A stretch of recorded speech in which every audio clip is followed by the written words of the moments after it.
오늘 하나님의 말씀은 예수 그리스도의 계보라는 제목으로 하나님 말씀 전하도록 하겠습니다. 구약에서 신약으로 넘어오게 되면 우리가 마태복음을 이렇게 만나게 됩니다. 마태복음을 이렇게 읽다 보면 마태복음 1장의 주요 내용은 이런 내용이 계속해서 반복됩니다. 누가 누구를 낳고 누가 누구를 낳고 하는 말씀이 계속해서 반복해서 나옵니다. 우리가 이 말씀을 읽다 보면 누가 누구를 낳고 이게 뭐가 중요하지? 라고 하는 그런 생각이 들기도 할 거예요. 별로 중요하지도 않은데 누가 누구를 낳고 이름도 좀 어렵고 막 이런 사람들이 막 등장을 해요. 그런데 이것은 중요하지 않은 게 아니고요. 너무나 중요한 사실입니다. 왜 그런지 아십니까? 이것은 예수 그리스도의 계보이기 때문에 그래요. 예수 그리스도의 계보. 예수 그리스도의 계보라는 것은 무엇이냐면 족보입니다. 족보. 예수님의 족보를 지금 마태복음 1장에서 기록하고 있습니다. 마태복음이 쓰인 배경을 우리가 좀 살펴보면요. 이렇습니다. 나사렛 예수님을 믿은 유대인 공동체를 위해서 마태복음이 쓰여졌습니다. 이 마태복음이 쓰여진 그 배경이 이렇습니다. 당시에 예수님을 믿은 유대인 공동체는 정체성의 문제로 이 사람들이 씨름하고 있었어요. 자신들이 나사렛 예수님을 메시아로 믿었지만 그 뿌리가 어디 있는지 이게 참 궁금했어요. 예수님의 뿌리가 어디 있는지 그게 참 궁금했습니다.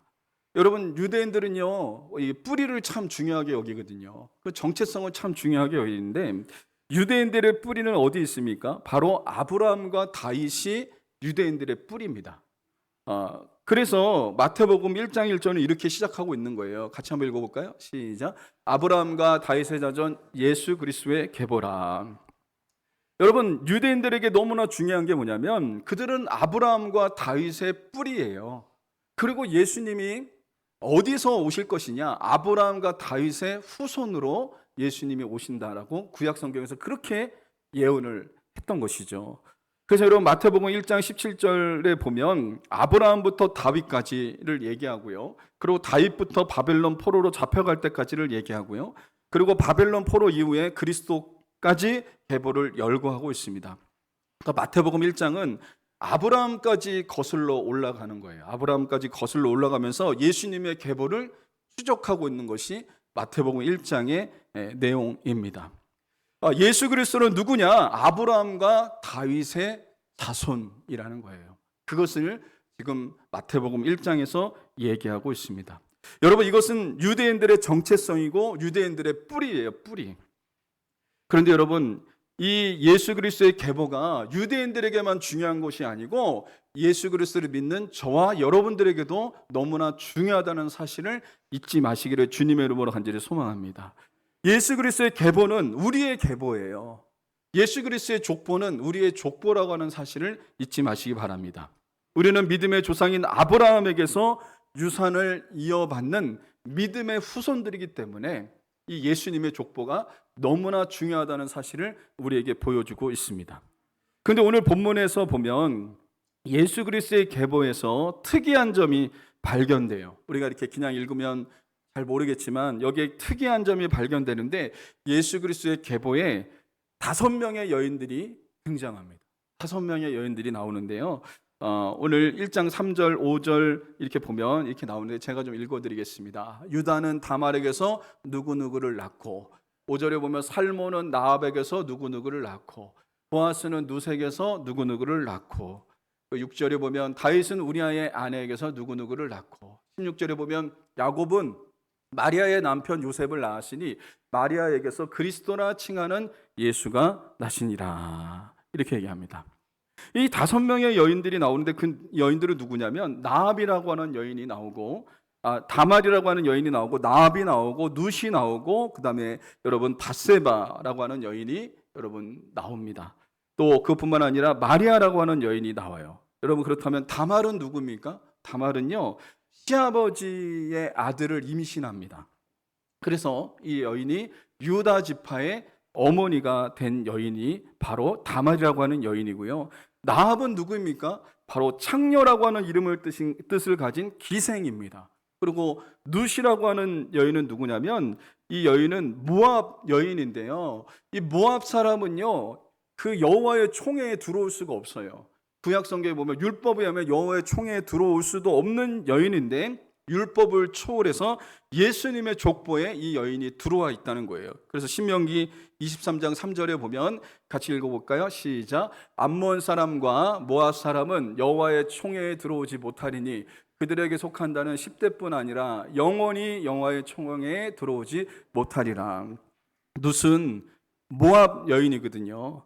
이제 모압 여인이기 때문에 이 여인은 여기에 들어올 수가 없습니다. 예수님의 족보에 들어올 수가 없는 여인인데 이 여인이 들어오게 됐다는 거죠.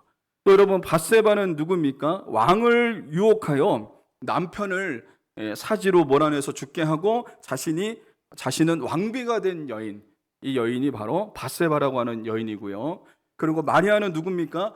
처녀가 아이를 낳으면 돌로 쳐 죽임을 당하는 그 시대에 처녀가 아이를 갖고 아이를 낳은 여인이 바로 마리아라고 하는 여인이라는 겁니다.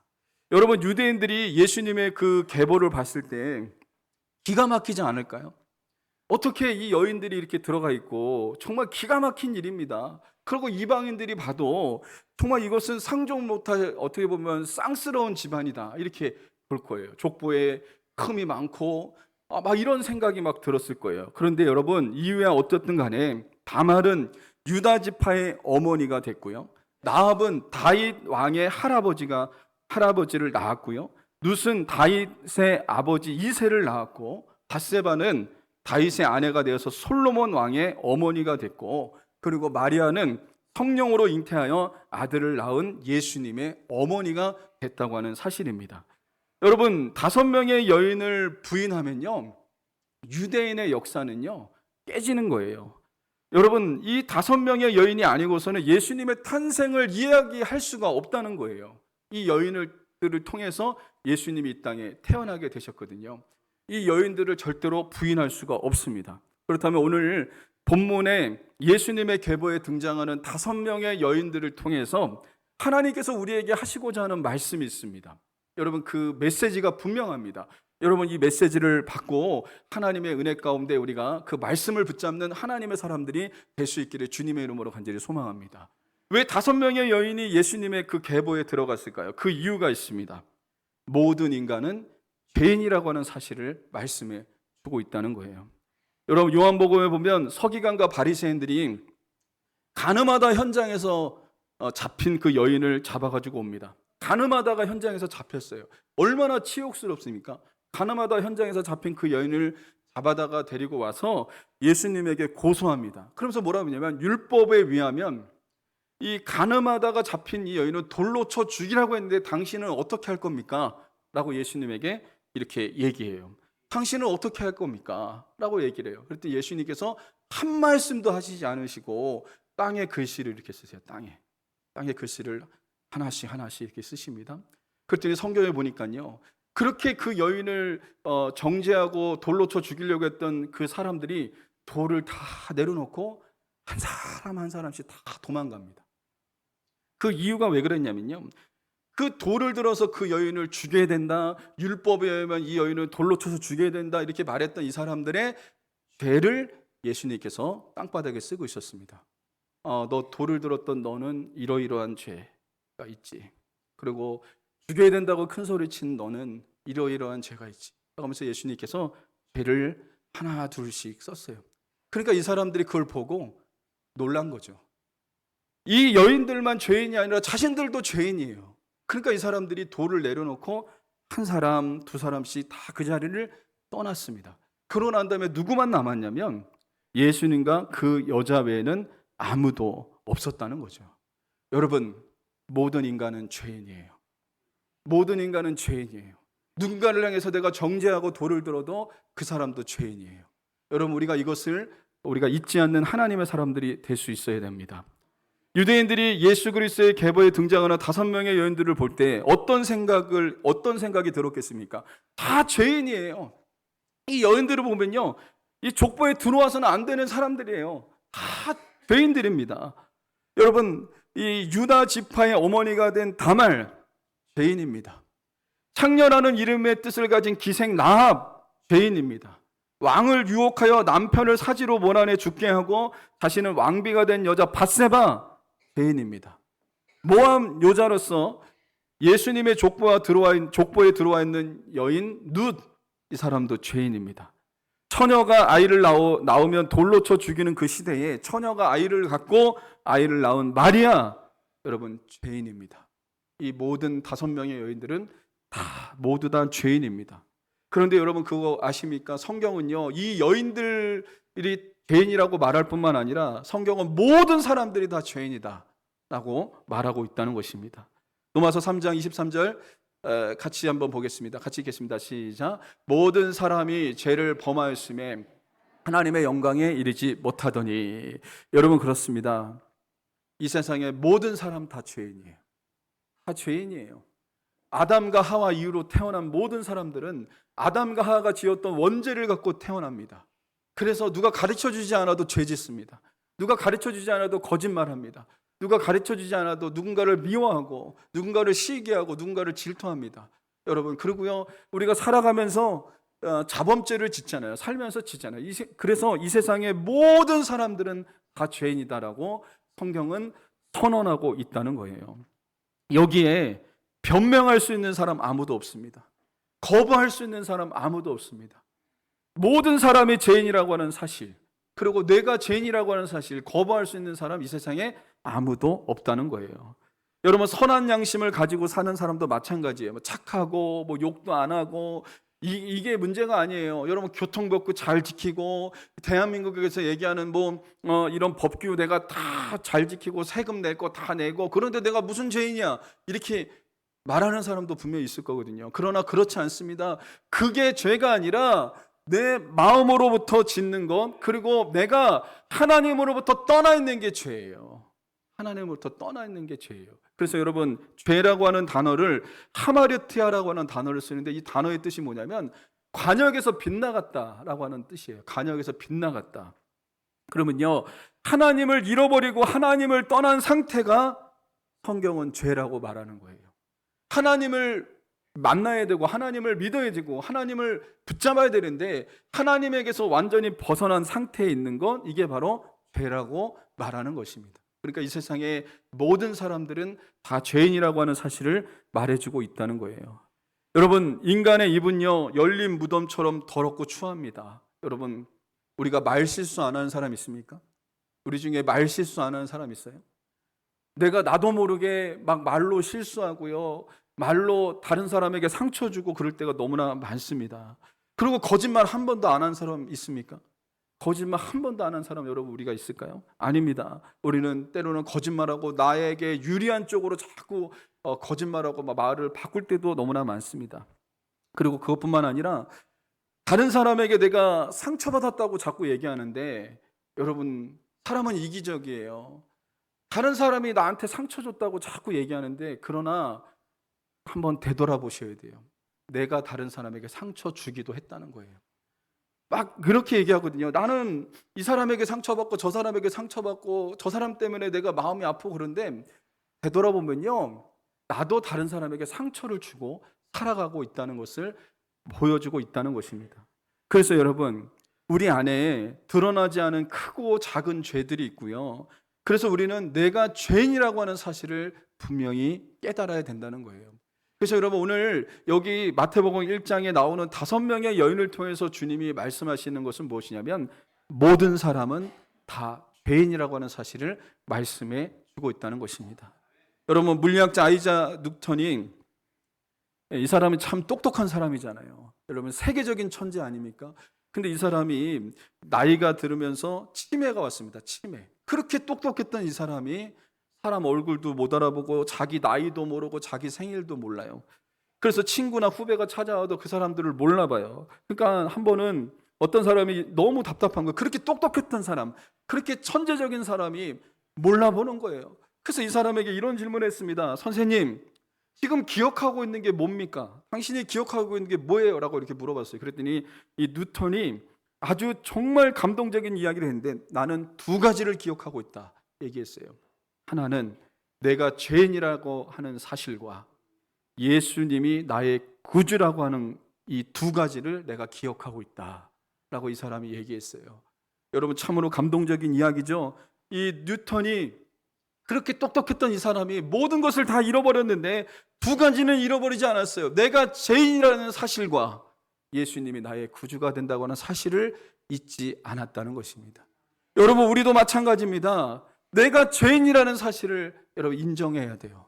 그리고 예수님이 나의 구주가 되신다는 사실을 인정하는 하나님의 사람들이 될 수 있기를 주님의 이름으로 간절히 소망합니다. 그렇습니다. 인간은 모두 죄인입니다. 여러분, 이 사실을 잊지 않는 하나님의 사람들이 될 수 있기를 바랍니다. 두 번째, 모든 사람은 믿음으로 위롭게 된다는 겁니다. 여러분, 예수님의 계보에 보면 죄인들의 열거되어져 있고요, 그 죄인들이 행진하는 것처럼 보입니다. 이 말을 바꿔서 얘기하면요, 예수님의 계보는요, 하나님의 은혜를 덧입고 산 사람들을 열거하고 있고, 하나님의 거대한 은혜가 예수님의 족보에, 여러분, 예수님의 계보에 나와 있는 것을 여러분 보게 됩니다. 믿음의 조상 아브라함은 어땠을까요? 믿음의 조상 아브라함은요, 어떻게 그 사람이 죄인이 위롭게 될 수 있었을까요? 야고보서에서 이렇게 얘기합니다. 야고보서 2장 23절 같이 한번 읽어보겠습니다. 시작.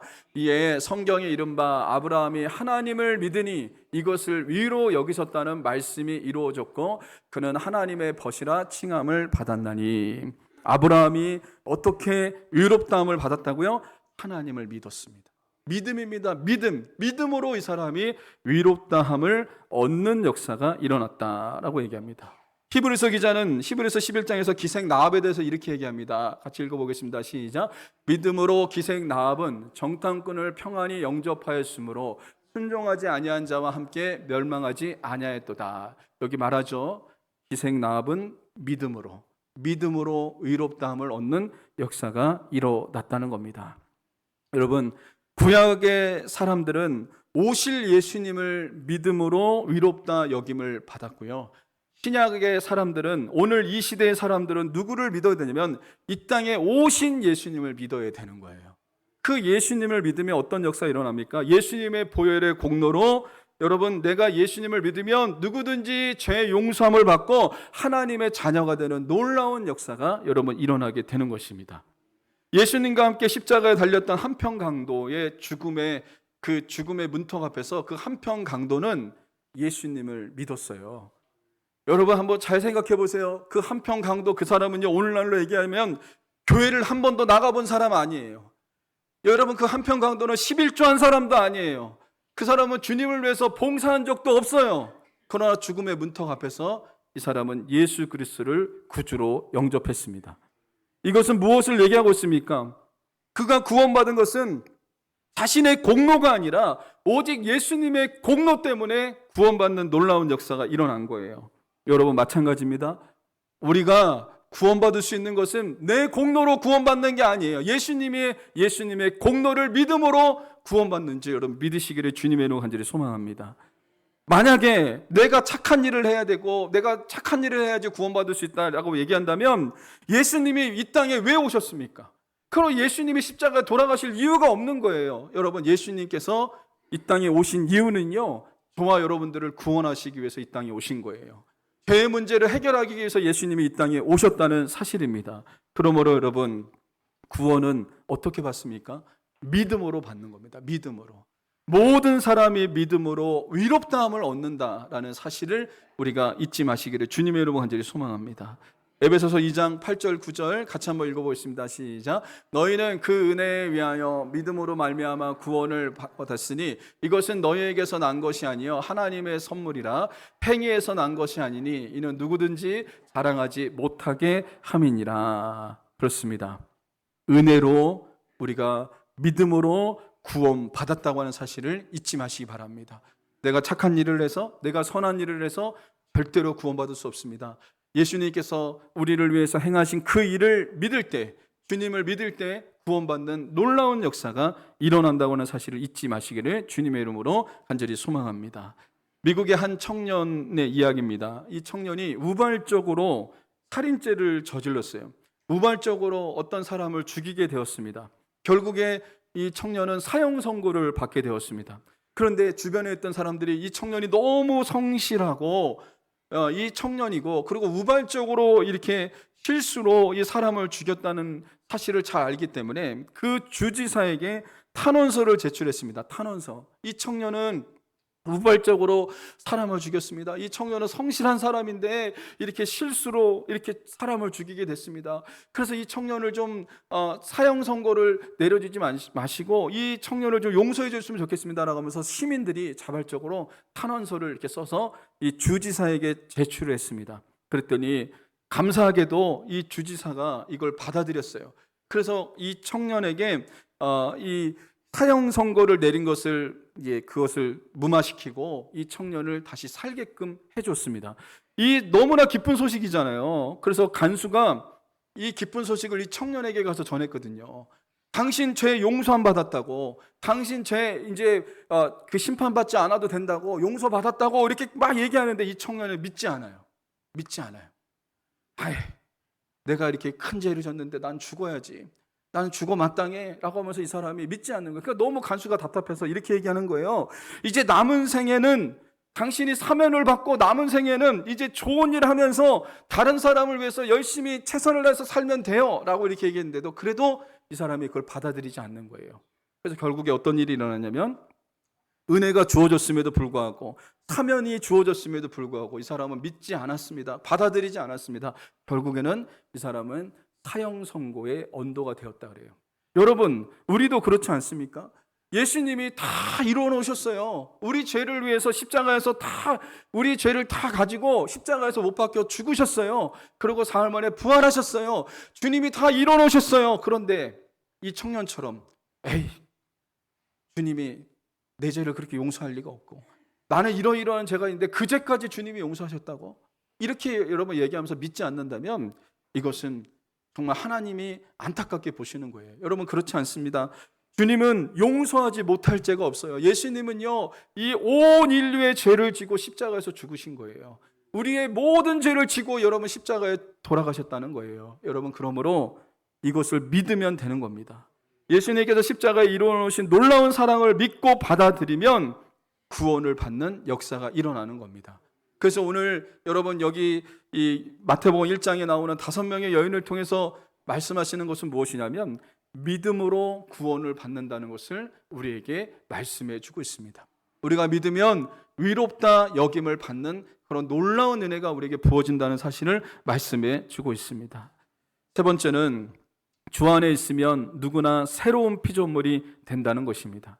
여러분 다말과 나합과 밧세바와 룻의 경우를 보면 그들은 주 안에 있을 때 새로운 피조물로 변화되어서 변화된 삶을 살아갔다는 겁니다. 그들은 옛날로 돌아가지 않았습니다.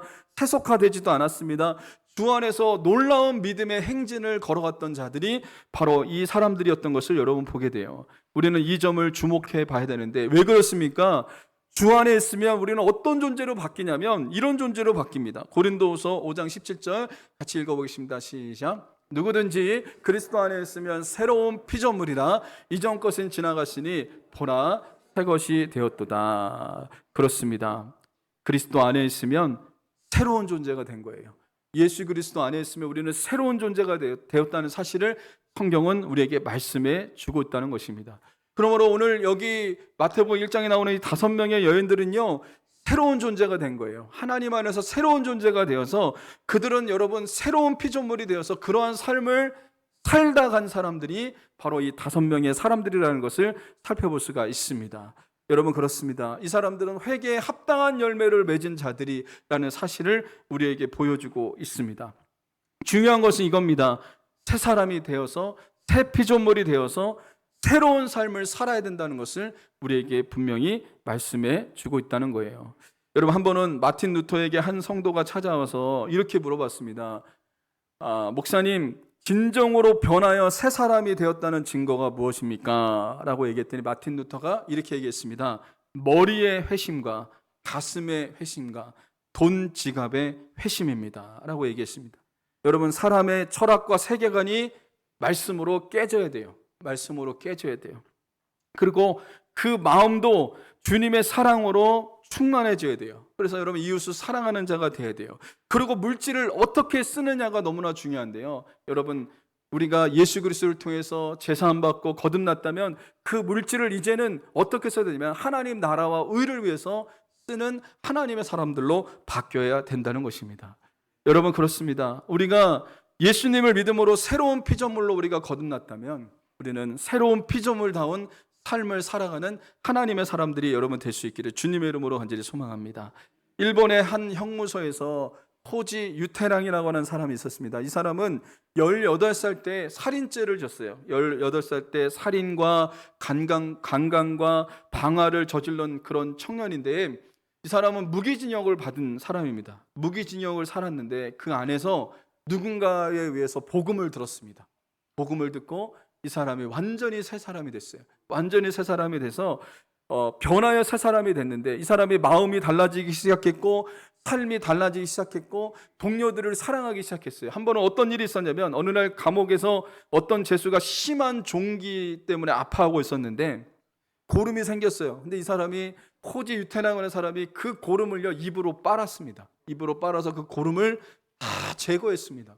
이 모습을 보고 사람들이 감동받은 거예요. 야, 저 사람 저렇게 극악무도한 사람이었는데 어떻게 저렇게 예수님을 믿고 저렇게 변화될 수가 있을까라고 하면서 사람들이 한 사람 두 사람씩 변화받고 감동을 받아서 이 사람 때문에 예수님을 영접하는 놀라운 역사가 일어났습니다. 그러고 난 다음에 어떤 일이 일어났냐면 그 교도소 안에 교회가 세워지는 역사가 일어났고요. 그리고 교도소에 있는 모든 사람들이 이 사람 때문에 예수님을 믿는 놀라운 역사가 일어나게 됐다라고 얘기합니다. 여러분, 그렇습니다. 여기 5명의 여인들의 삶을 보면요, 이 사람들은 하나님 안에서 주님을 만나고 난 다음에 변화된 삶을 살았다는 거예요. 여러분, 마찬가지입니다. 우리도 예수님을 만나면 변화된 삶을 살아가야 되는 것입니다. 새로운 피조물로서 살아가야 될 줄 여러분 믿으시길 바랍니다. 여러분, 복음에는 능력이 있습니다. 복음은 어떤 누구도 다 변화시킬 수 있는 능력이 있다는 사실을 우리에게 분명히 보여주고 있다는 것입니다. 하나님의 은혜를 입으면 얼마든지 그 인생은 역전될 수 있습니다. 오늘 예수 그리스도의 계보를 통해서 하나님께서 우리에게 주시는 메시지가 분명합니다. 여러분, 그것은 무엇일까요? 예수 그리스도의 계보에 속한 5 여인을 통해서 우리에게 귀한 메시지를 주셨는데, 첫 번째는 모든 사람은 죄인이라고 하는 사실을 우리에게 가르쳐주고 있습니다. 두 번째는 모든 사람은 믿음으로 의롭게 된다고 하는 사실을 우리에게 말씀해 주고 있습니다. 세 번째는 주님 안에서 새로운 피조물이 된다고 하는 사실을 이 5 여인을 통해서 우리에게 말씀해 주고 있습니다. 여러분, 그렇습니다. 우리 모두는 죄인임에도 불구하고 믿음으로 의롭게 될 수 있다는 사실을 여러분 잊지 마시기를 주님의 이름으로 간절히 소망합니다. 또한 그리스도 예수 안에서 새로운 피조물이 되었다면 하나님께 영광을 돌리는 그런 인생을 살아가는 저와 여러분들이 될 수 있기를 주님의 이름으로 간절히 소망합니다.